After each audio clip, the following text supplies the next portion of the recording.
Well, everybody, this is my home garage auto shop. I'll give you a quick tour of it all.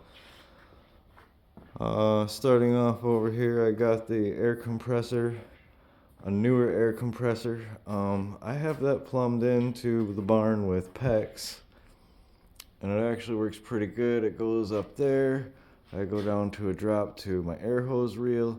It goes across behind the tires all the way back there to a drop behind the tire machine. By the way, this pole barn is 24 feet wide, 48 feet long. In this cabinet is the car wash stuff and the polishes and all that type of stuff. There's a fire extinguisher and a service bell right there. Extension cords, jumper cables, one trouble light, sub panel coming in, hidden antique Easter eggs up on the wall, just a couple of ratchet straps, bungee cords. I got the wiper blades up here. Here's like brake fluid, jack oil, another fire extinguisher.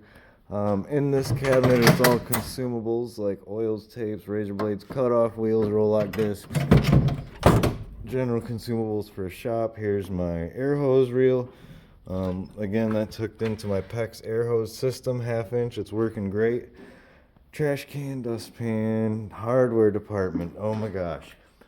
Packed full of hardware. This one also is packed full of hardware. Here is 3 rows of push pins and body panel clips and all this hardware. This is all packed full. I mean, look, there's brake caliper slide pins back there. Well, there's lug nuts. There's more brake hardware, and then just tons of hardware that I've been saving over the years. This is my fuses and let's see, cotter pins, fuses, more nuts and bolts. That's like household painting stuff. I got air filters, oil filters up top there. Once again, the tires, the open sign, the toolbox, my work order clipboards on the side. Here's the controls for the lift. Here's the lift. It's a 79 rotary pad lift out of an oil change shop and runs on 110, as does the compressor. I don't have 220 out here, so everything out here runs on 110. Here is light bulbs, all kinds of different light bulbs, zip ties, heat shrink, more zip ties, certifications, drill bits. There's a keyboard. There's an old credit card machine that's so outdated it doesn't even have, the service is obsolete for it, but it's cool to have. The pegboard with some V-belts. Nothing really uses V-belts anymore. The parts washer. It's too small to really even get a whole valve cover in there, but whatever, you can wash some smaller parts. These 2 totes are both absolutely packed with wire for electrical repairs, which seems to be what everybody needs. We got the angle grinder, sawzall, drill, that stuff. I got the antifreeze drain pan down there. Step stool for getting out on there and getting up there to the tires and such. Also, this light in the middle of the shop is on a reel, so I can reel this out. It's a bounce light. Turn it on here.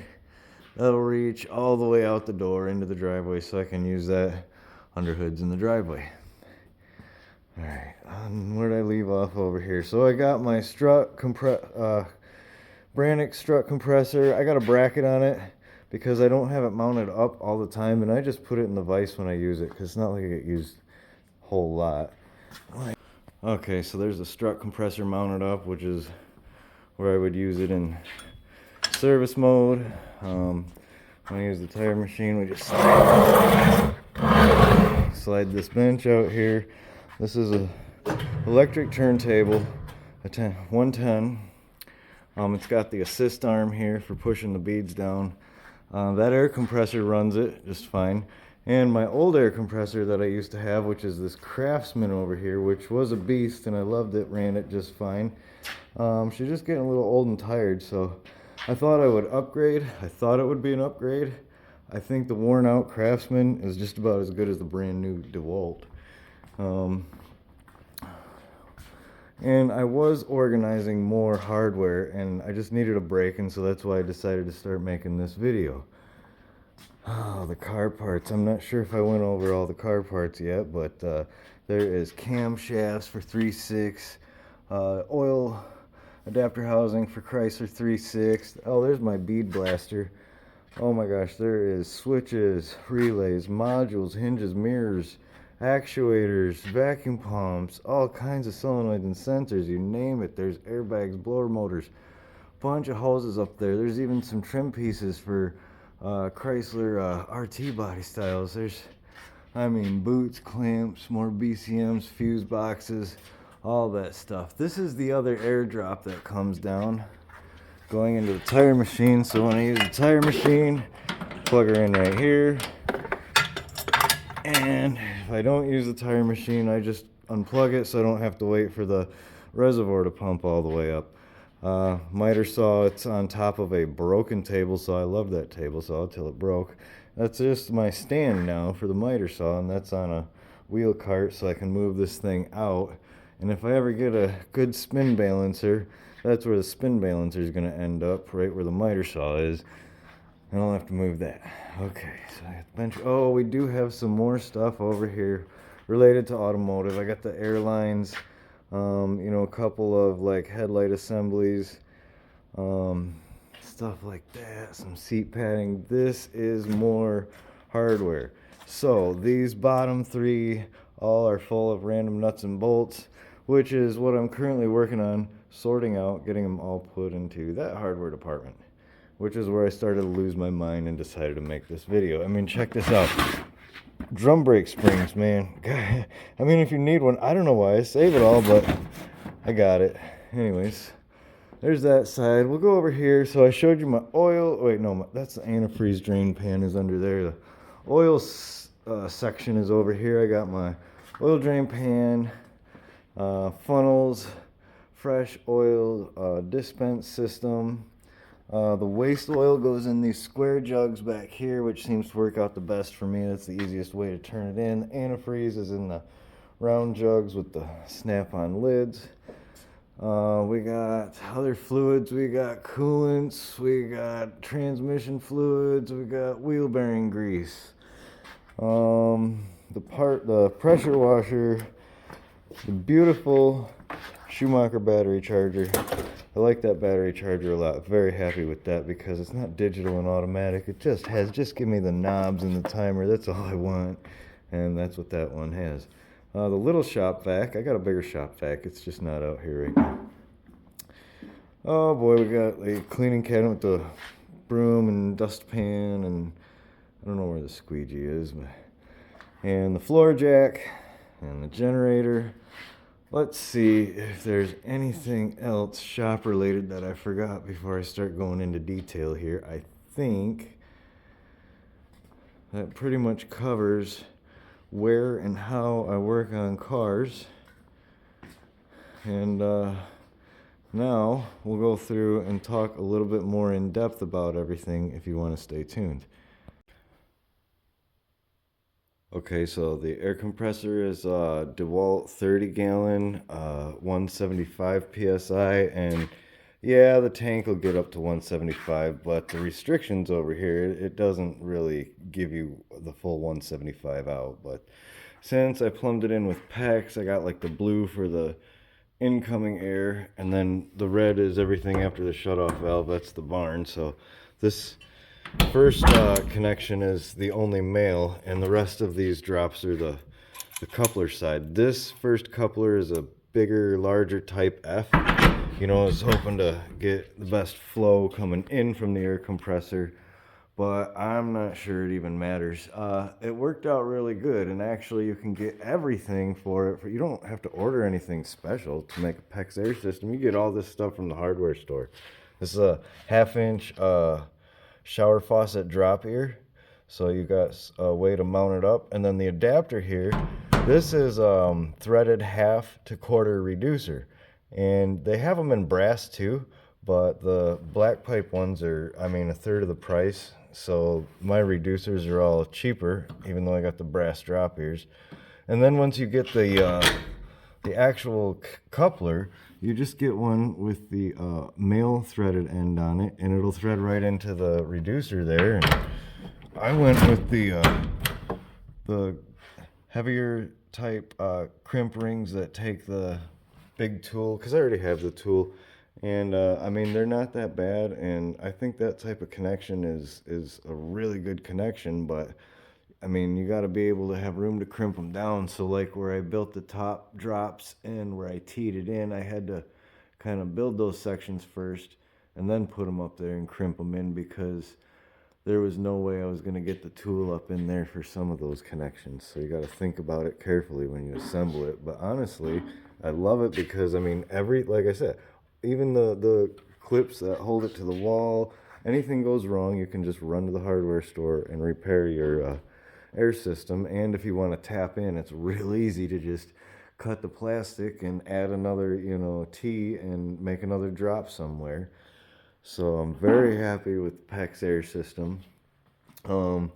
Also, there is my heat and ventilation. So up here I have one of those pedestal fans, but I have it bolted to the wall.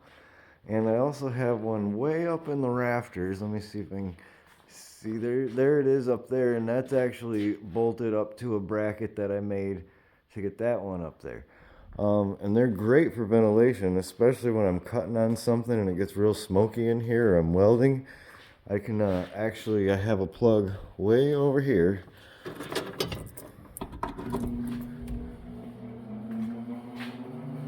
And that's the perfect angle usually to blow out right whatever area I'm working on.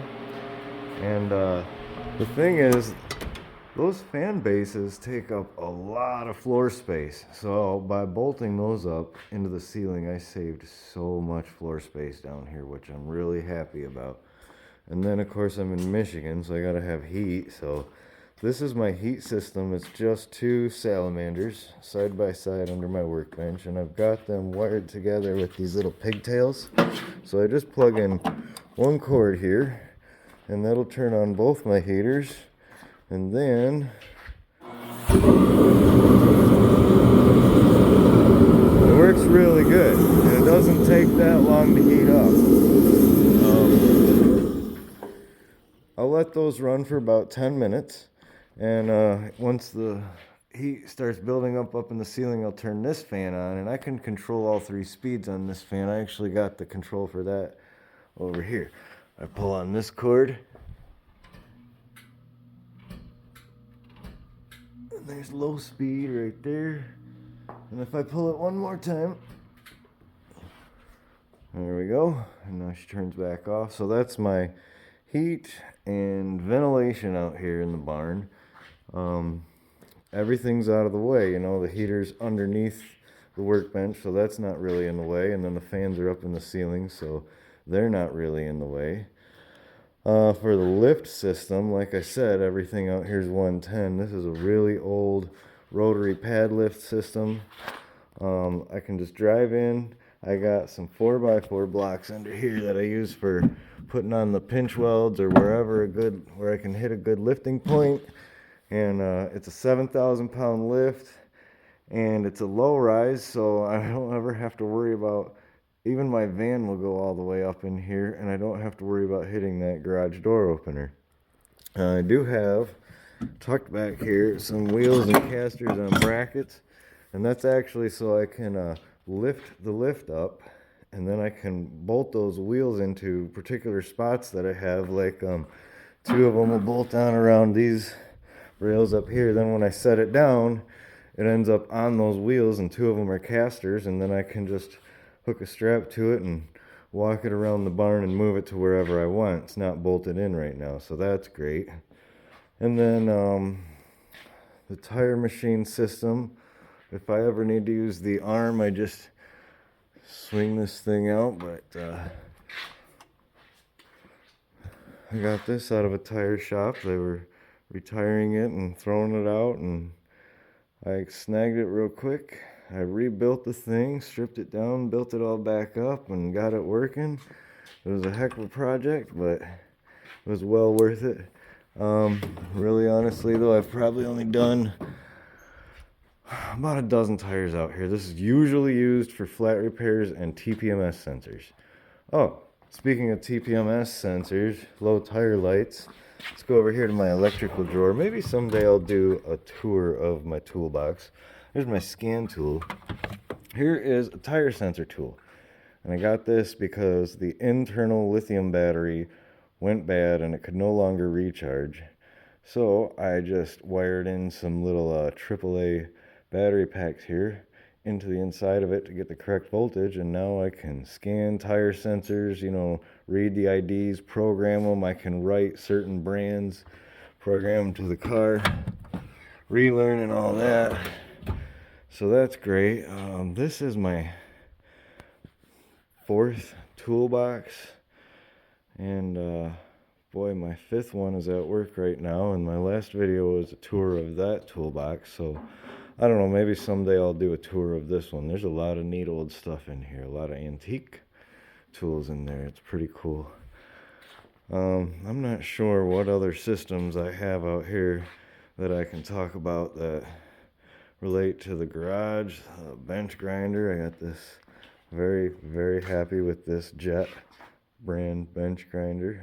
That thing's been great for me. It's got some power, and it actually has a nice brake, so when you turn it off, it doesn't take 5 minutes to slowly spin down. It just and stops.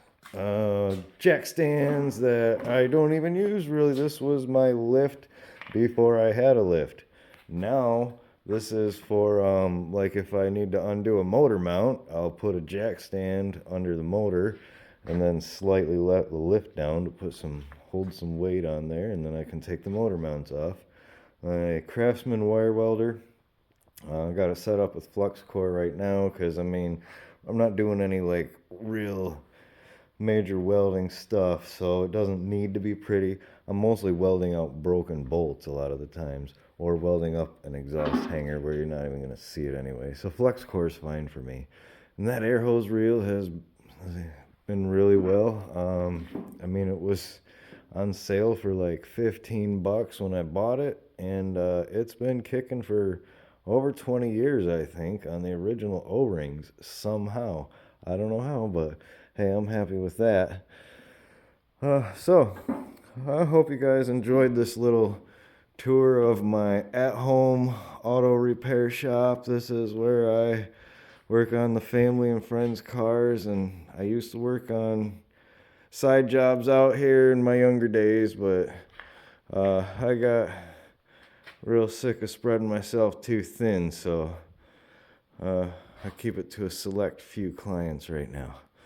Anyways, I hope you enjoyed, and hey, if you want me to check out a video of your setup, just let me know, because I like looking at stuff like this too that you guys post up. All right, thanks guys. I'll catch you in the next one.